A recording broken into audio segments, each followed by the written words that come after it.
তো গাইস প্রথমে রিল দেখো, তারপরে এই ভিডিওর কিছু ফানি কমেন্ট পড়বো।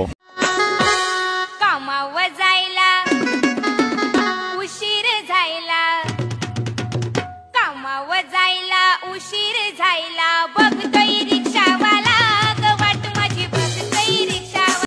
तो चलिए शुरू करते हैं। কাকিমা পড়লে গাঁড়ে বাস ঢুকে যাবে। আরে তাড়াতাড়ি নামো, না হলে জঙ্গলে সাপ ঢুকে যাবে। কেউ এই কাকিমাকে থামাও, গাছটা ব্যথা পাচ্ছে। দেখে মনে হচ্ছে সরু গাছে বাতাবি ঝুলছে।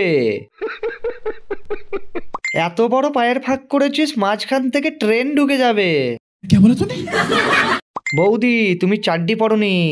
এইটা আমরা জানতাম। কাকিমা পড়ে গেলে ফাটা আরো ফেটে যাবে।